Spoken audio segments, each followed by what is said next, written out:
সকাল সকাল নাস্তা নিয়ে বসে পড়লাম। তো আজকের নাস্তা হচ্ছে দোকান থেকে কিনে নিয়ে আসলাম, পরোটা কিনে নিয়ে আসছি, আর হচ্ছে চাটা আমি ঘরে বানাইছি। তো পরোটা দিয়ে কিন্তু দুধ চা খেতে অনেক বেশি মজা, আমার তো খুবই পছন্দের খাবার এটা। তো আজকে বেশি ভেজাল করি নাই, এই তো এখন নাস্তাটা করব। আসসালামু আলাইকুম, সবাই কেমন আছেন? আশা করি সবাই অনেক ভালো আছেন। আলহামদুলিল্লাহ, আল্লাহর অশেষ রহমতে আমরাও ভালো আছি। তো নাস্তা পানি খেয়ে তারপর হচ্ছে একটু বাজারে গেলাম, ছেলেদের কিছু খাতা কলম দরকার ছিল তো নিয়ে আসলাম। আর এই তো ছোট একটা মিনি ব্যাগ নিয়ে আসলাম, ব্যাগটা তো আমার অনেক বেশি দরকার হবে। আর এই তো ওদের বাড়ির কাজের জন্য কিছু খাতা দরকার ছিল তো নিয়ে আসলাম। আর মাদ্রাসায় বলে দিছে মাস্ক পরে যাওয়ার জন্য, এখন যেহেতু আবার করোনা বাড়তেছে তো দুই ছেলের জন্য দুইটা মাস্ক নিয়ে আসলাম। এই তো মাস্কগুলো কিন্তু আমার কাছে অনেক ভালো লাগছে, আর সবচেয়ে বেশি ভালো লাগছে এই ছোট্ট মিনি ব্যাগটা। দেখা গেছে অনেক সময় মাদ্রাসায় যায় তো হাতে করে চাবি নিতে হয় বা 10-20 টাকা নিতে হয়, তো এই ব্যাগটাতে করে এখন রাখা যাবে। ব্যাগটা যেহেতু দেখতে সুন্দর আর ভিতরেও ভালো জায়গা আছে। আর এই তো ছোট খাতা হচ্ছে আরাফের জন্য নিয়ে আসলাম, আরাফ হচ্ছে বড় খাতা এখনও ব্যবহার করতে পারে না, পৃষ্ঠাগুলো চিরে ফেলে, তো সেই জন্য হচ্ছে ছোট খাতা নিয়ে আসলাম। আর এই বড় খাতাটা হচ্ছে ইমাম হাসানের বাড়ি কাজের জন্য নিয়ে আসলাম। বাড়ির কাজের জন্য এই গুণা পেঁচানো খাতাগুলোই সবচেয়ে বেশি ভালো হয়।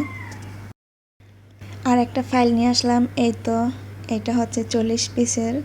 তো এখন যেহেতু ইমাম হাসানের শীট দিয়ে দিছে সামনে পরীক্ষা, তো এই শীটগুলো এভাবে থাকলে আসলে নষ্ট হয়ে যায়, সেই জন্য হচ্ছে ফাইলে রাখলে আর ওইভাবে নষ্ট হয় না, ভালোই থাকে। অনেকে মনে করতে পারেন যে এগুলো দেখানোর কি আছে, আসলে আমি টুকটাক যাই কিছু করি, মানে সবটাই শেয়ার করার চেষ্টা করি। আর এর থেকে বেশিরভাগ কি দেখাইতে পারি, মেয়েদের বেশিরভাগ সময় কিন্তু রান্নাঘরে কেটে যায়, তো শুধু রান্না দিলে তার হবে না, আমি টুকটাক মানে আমার লাইফ স্টাইলগুলোই আপনাদের সাথে শেয়ার করার চেষ্টা করি। আর এই তো এটা হচ্ছে আমার বড় ছেলের পরীক্ষার শীট দিছে, তো শীটে কিন্তু অনেক বেশি পড়া। আর এই তো এখানে হচ্ছে 6টা শীট, যেহেতু 6টা বিষয় তো 6টা শীট দিছে।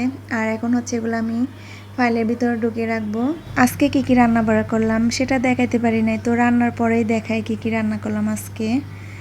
এই তো আজকে রান্না করছি হচ্ছে গরুর বট রান্না করছি, তারপর হচ্ছে ডাল রান্না করছি, উস্তা ভাজি, আর হচ্ছে সাথে সিমের বিচি দিয়ে শুটকি মাছ রান্না করছি, লইটা শুটকি দিয়ে। তো আজকে সবগুলো খাবার কিন্তু অনেক মজা ছিল। আজকে কিন্তু আমার ছোট একটা আশা পূরণ করলো আমার হাজব্যান্ড। তো এই আশাটা পূরণ করার সাথে সাথে মানে নিজেকে অনেক ভাগ্যবতী মনে হইতেছে। তো সেটা কি, এই তো আগে ছবিটা দেখেন তারপরে বলতেছি। তো আগে বলেন ছবিটা আপনাদের কাছে কেমন লাগতেছে।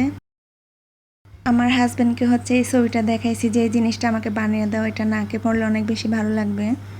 তো সে কিন্তু একবারও না করে না, এই সঙ্গে সঙ্গে আমাকে স্বর্ণকারে ঘরে নিয়ে বানাতে দিয়ে আসলাম। তো শুক্রবারে দিলে তো অবশ্যই শেয়ার করব। তো চাওয়ার সাথে সাথে যে দিবে এটা আমি মানে কল্পনা করি নাই, ভাবছি হয়তো পরে দিবে। তো এখন যেহেতু স্বর্ণের ভালোই দাম আছে তো একটু দামই পড়ছে, অনেকের কাছে এটা কিছুই মনে হবে না যে এই সামান্য টাকা, কিন্তু আমার কাছে অনেকগুলো টাকাই বেশি মনে হচ্ছে। আর এটার ওয়েট পড়ছে হচ্ছে 3 রতি।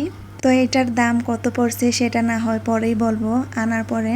আর এই তো শুধু আমাকেই একা কিছু কিনে দেয় নাই, তার ছেলে মেয়েকেও মেলায় নিয়ে ঘুরিয়ে নিয়ে আসলো।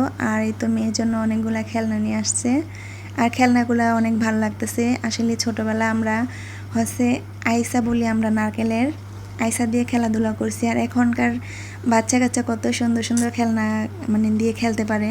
আমাদের সময় আসলে এগুলা আমার মা বাবা মানে কখনো এগুলা কিনে দেয় না। আইসা দিয়ে আমরা সবসময় খেলাধুলা করছি, আইসা দিয়ে বালু দিয়ে, মানে আমাদের আঞ্চলিক ভাষাতে আইসা বলে, তো কে কি বলেন আমি জানি না।